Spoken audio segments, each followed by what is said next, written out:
على جوهرة اف ام تي في. شوف اسمع وتمتع.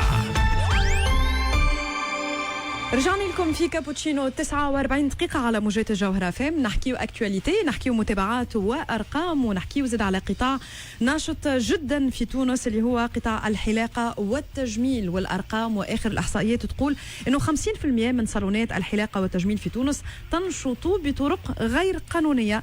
الاشكال المطروح توا يا هل ترى ما فماش رقابة والا القطاع اصبح مهمشا؟ احنا باش نحطوا اكثر زوم خليني نقول على القطاع بصفة عامة مع ضيفنا اللي حاضر معنا تو سويت في الديريكت. بيان سور احنا ديما يكون المسؤول واهل المهنه يكونوا حاضرين معنا. هذاك علاش سيد عمر الورغي عرضو المكتب التنفيذي الوطني يكون في المباشر باش يعطينا اكثر تفاصيل، ارقام، تحيينات. هل نحكيو على ازمه في قطاع الحلاقه والتجميل؟ هل تزايدت الازمه هذه في السنوات الاخيره؟ لانه اليوم كيف التابي حتى على محرك البحث جوجل ديما تطلع لك العمل يعني بطريقه غير قانونيه. براتيكمون الاشكال هذايا من سنوات الى سنوات، وعلى ما يبدو تفاقم في السنه الاخيره. سي عمر صباح النور، اهلا وسهلا. صباح الخير مدام، شو احوالكم؟ لاباس؟ صباح الخير للمستمعين الكرام الافاضل على جوهرة اف ام. صباح الخير لبرنامج كابتشينو، مرحبا بكم وبارك الله فيكم على التفقد هذا وعلى المباشر هذا وعلى الكلمه اللي سمحتوا لي بها. بارك الله فيكم، شكرا. سيدي منور. واحنا نحكيو على قطاع مهم جدا.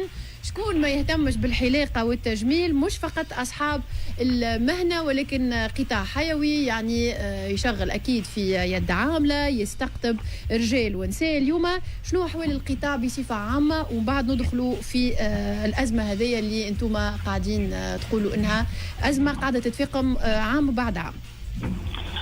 صحيح اختي، هي ازمه كبيره ياسر وعانينا منها برشا في السنوات السابقه وتكاثرت في السنوات هذه، خاصة اللي الحلان العشوائي. معناها هذا القطاع يعتبر من القطاعات المهمشة بصفة عامة، اللي معناها ما لقيناش معناها يد مساعدة، حتى ولو لقينا بصفة صغيرة معناها قليلة من الإدارة.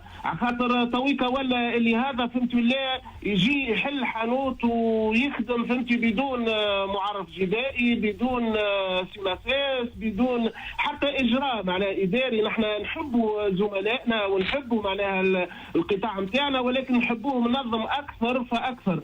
معناها تصور أنت واحد يبدأ حال الحانوت ومتكلف عليه كرا وسلاسات وجباية وبرشا مصاريف، معناها بالطبيعه باش يطلب حقه، باش يعمل تعريفه محترمه للحريف، باش يستقطب بها الحرفاء ويخدم على روحه، باش يغطي المصاريف نتاعو. ولكن يجي بحذاه زوز وثلاثه واربعه يحلوا بدون ترخيص، بدون سيناسات، بدون مصاريف، يحل حانوته حتى من دارهم، فهمني، وتلقاه يطيح عليه في السوق. مش حكايه صنعه هذه، حكايه اسوام. معناها يجي الاخر يخدم مثلا قصان شعر ولحيه ادنى تعريفه هي 10,000 فرنك، يجي الاخر يخدمها ب 5,000 وب 4,000. مش تحديد التعريفه على ما يبدو اليوم. هو في القانون المشرع قال التعريفه حره، فهمتي، ولكن حره صحيح، ولكن ما تهبطش لادنى درجاتها.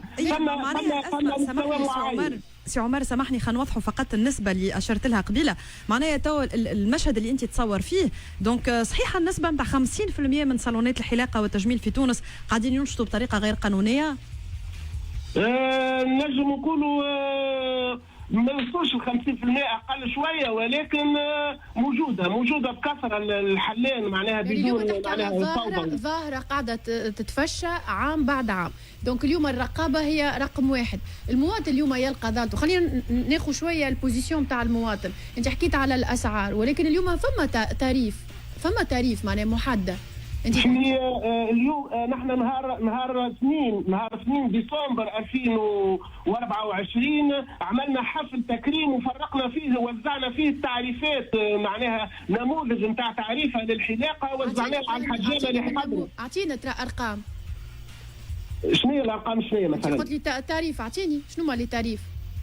لا التعريفه معناها حطيناها هي مش محدده للاسوام نتاع الحلاقه، بل اعطينا اسماء الخدمات، والحلاق هو اللي يكتب السوم اللي معناها يناسبه في المحل نتاعو نتاع الخدمات نتاعو. ولكن في نفس الوقت نبهنا اللي ما نجموش نهبطوا الى مستوى ادنى، معناها ثم مستوى معين، معناها ثم مستوى ما نهبطوش تحته في ثمن الحلاقه بالصدق، معناها خاطر ما نجموش نغطوا المصاريف نتاعنا اذا كان باش التعريف سي عمر هي تم تحديدها. اي صحيح، يعني انت حكيت على اللحيه والحجامه هذه فما اسعار تم تحديدها نتفكر، وفما يعني حتى على هذيك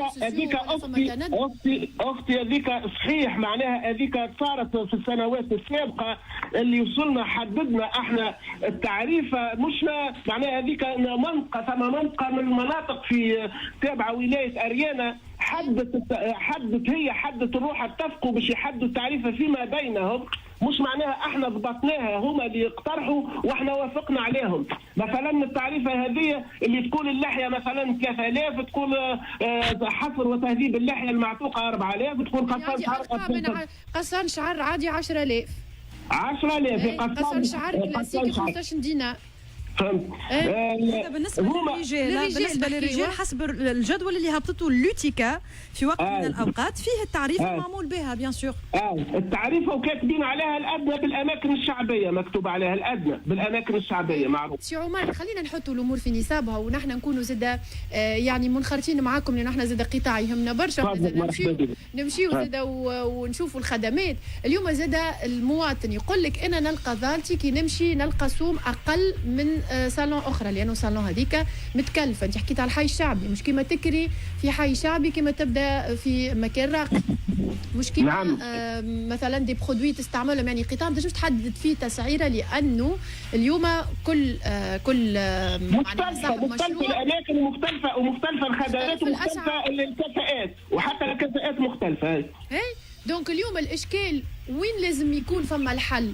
يعني اليوم القطاع هذا لازم يتنظم، لانه المواطن يقول لك انا مش نقعد نقول له اعطيني الباتين ده نتاعك، ولا انت تصب في CNSS ولا لا، انا نمشي نسال قداش البروشينغ، قداش تعمل لي تانتور، كان لقيت السوم كيف ما انا نحب توا نعمل، كان ما لقيتش لا. دونك اليوم صفاره الانذار وين لازمها تكون؟ يعني شكون اللي لازم يحدد؟ انا واحد من الناس اقترحت حتى راسلت معناها السلطات المعنيه وكذا، راسلت اللي اقترحت اللي تكونوا صالات الحلاقه باش تولي بالنجوم مثل الوتله مثل النزل، معناها تولي كل قاعه حسب النجوم نتاعها، النجوم هذه تعطى للكفاءه المهنيه للقاعه، وشنو التوفير للمستلزمات نتاعها والاثاث نتاعها والبرودوي والماتريال وكل شيء، وللمكان اصل المكان باش ياخذوا صاحب القاعه، معناها تولي صاحب 2 نجوم، صاحب 3 نجوم، صاحب 4 نجوم، معناها التعريفه تحدد بالنجوم.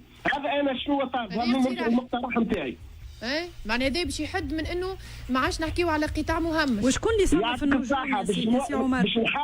باش نحاولوا اكثر ما يمكن باش ننظموه، ما يجيش واحد مثلا مش صاحب كفاءه ما عندوش حانوت معناها متوفر فيه المستلزمات معناها اللي يلزم تتوفر، نشو في مكان معناها نتاع المكان هذاك ويطلب حاجه كبيره ياسر غاليه، ولا واحد يظل في مكان مرموق معناها بالكدا ياسر في منطقه باهيه في مستوى معين ويطلب سوم اقل، معناها يلزم تتنظم الحكايه هذه حسب الكفاءه زاد المهنيه. ساعات واحد يبدا ما عندوش كفاءه مهنيه فهمت يظل يطلب سوم كبير، ولا يظل عنده كفاءه مهنيه. سي عمر اسمح لي نتفاعل معك شويه. تو موضوع الكفاءه هذيك متفقين فيه، معناها انت ما تتجرأ كما نقولوا باش تبعث مشروعك الخاص في الحلاقه والتجميل كان ما يكون عندك مينيموم من الشهائد ومن الكفاءه اللي تاهلك انك تدخل القطاع هذايا. النقطه الثانيه اختيار المكان او الموقع الجغرافي، راهو في بعض الاحيان باعث المشروع ما عندوش خيار، راهو معناها مش باش نوليو احنا هذيك نقطه ضعف ناكدوا عليها انه هذاك مادام محلل في المنطقه هذيك دونك نعطيوه 2 نجوم ولا نعطيوه نجمه واحده.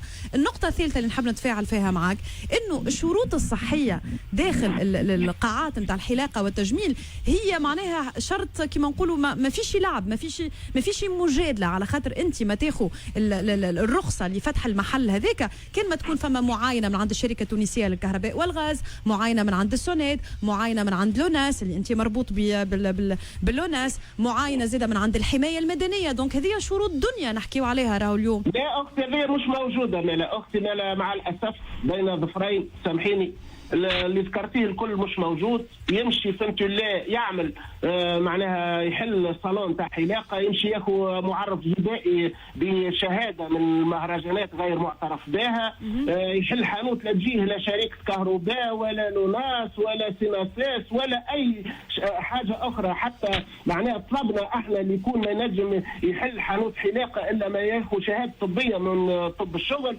زاد كيف مجانا وما طبقوهاش. فهمني، على خاطر اي حاجان ينجم يحلوا يبدا عنده امراض معديه او امراض مزمنه او عنده حساسيه. احنا شفنا دي برودوي اليوم سبت كوارث لانه ناخذوا في لي برودوي في النوار، والحقيقه يعني فما برشا هكا تفاصيل وحيثيات اليوم تخليكم ومن واجبكم انكم تقفوا القطاع هذايا وتكون منظم القطاع ويكون صالح زاد صاحب المشروع للمواطن اللي يمشي لمثل هال يعني صالونات الحلاقه واللي هي حاجه عاديه جدا. اليوم دونك من الاولويات شنو المطالب نتاعكم، شنو اللي لازم يصير باش يتنظم قطاع الحلاقه والتجميل في تونس؟ باهي اختي تسمحي لي اللي فما مطلب. احنا قبيله سامحين لك وقتاش على 9 وظالي 48 واحده سامحين. شكرا بارك الله فيك، ربي فضلك. انا طالب فما نقطه مهمه ياسر، هو شهاده اثبات الكفاءه المهنيه اللي كنا نعدوا فيها في مركز التكوين والتشغيل المهني بحي الزهور. فهمتني؟ نظرنا من اجلها عده سنوات باش نرجعوها تتعمل في ولايه ريانا في مركز التشغيل والتكوين المهني باريانا، والحمد لله تويك شهاده اثبات الكفاءه المهنيه تتعمل في اريانا. ولكن عندنا معضله معناها باش نقدموها، اللي كان مركز التكوين والتشغيل بحي الزهور كان هو يستقطب معناها في شهاده اثبات الكفاءه المهنيه. اليوم مسكر ما يستقطبش، ومسكر ما عندوش فهمتي كفاءات باش يشرفوا على شهاده اثبات الكفاءه المهنيه. وعلاش مسكر؟ لحظه، كانت سامحني، كانت مركز حي الزهور كان يعلم في الحجامه، كان موظف السيده منيا شيشان ولا شيشه هكا، والسيده هنده بن محسونه كانوا اساتذه نتاع حلاقه مشرفين على شهاده اثبات كفاءه مهنيه ويعملوا في فورماسيونات وتكوين للكفاءه المهنيه. كانت مدام قمر زاده تعمل، هي مشرفه زاده استاذه في باش تخرج التلامذه وتعمل في شهاده اثبات الكفاءه المهنيه. ولكن ما رانا الا هذوما واحده بعد واحده تاخذ في الانتريت، مدام منيا خذت الانتريت، مدام هنده خذت الانتريت، مدام قمر. دخلنا في برشا حيثيات. النقطه الاولى دونك المركز اللي مسكر ما جاوبتنيش علاش مسكر؟ باهي علاش مسكر؟ على خاطر وزاره التشغيل والتكوين المهني ما كونتش اساتذه باش يقروا الحجامه، اللي رغم اللي عطيتها للناس، عطيتها للمكاتب الحره، والمكاتب هذه الحره شهاداتها هي مش مستعرفه بهم، يعملوا فورماسيون تاع تكوين المكونين، تكوين الحجامه، تكوين الاساتذه، ولكن رغم ذلك وزاره التشغيل والتكوين المهني مش مستعرفه بالشهاده هذوما. كي انت مش مستعرفه بالشهاده معناها البريفي باش مش مستعرف. عاملين انت دورات تكوينيه، عندنا الاكفاء، عندنا رانا حجامه اكفاء ومستوى حتى باك، معناها مستوى قريب، معناها مستوى دراسي بالكدا. عاملين لنا انت فورماسيون، هاي تعمل في برشا فورماسيونات، علاش ما تهتمش بقطاع الحلاقه وتعمل فورماسيون تخرج اساتذه بشهاده معترف بها من الوزاره، باش يولي هذه حاجه، باش يولي مركز التكوين بحي الزهور يخدم على روحه وتتوظف معناها موظفين يشرفوا على تكوين الحلاقه وتخريج بشهاده معناها الحلاقه. في نفس الوقت ريانا تويكا نحن نعملوا شهاده اثبات كفاءه مهنيه، ولكن نعملوا فيها في حوانه الحجامه من المؤسفات نعملوا فيها في حوانه الحجامه. معناها كي تجوا باش نعملوا اختبار اثبات كفاءه مهنيه ندقوا على حانوت حجام ونقولوا بالله تسمح لي تخلي لي محلك نعمل شهاده اثبات كفاءه مهنيه، وتجي لجنه من وزاره التكوين ولجنه من الغرفه النقابيه الجهويه للحلاقه الحلاقه باش تشرف على تكوين وجيه الانسان باش يحب ياخذ شهاده اثبات كفاءه مهنيه. الحبوب الحجاج سامحني ما فرحك، سامحني خلينا نكمل لك لحظه بس لانه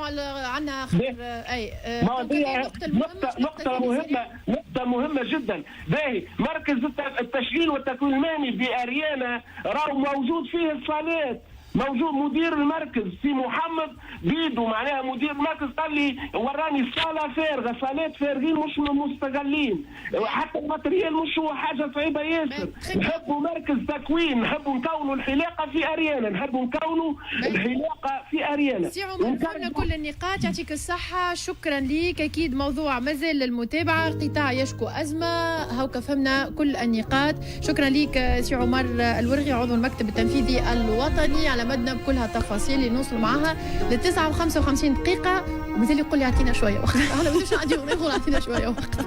يلا احنا نزلنا مع اليسا حبك حسن ولا بيروت والجو ما نجم مش اعطيني شويه وقت. في الانتظار 10 بالضبط يكون الموعد مع منال جبله في تقديم النشره الاقتصاديه البزنس نيوز. لحظه سعادة وبتأثر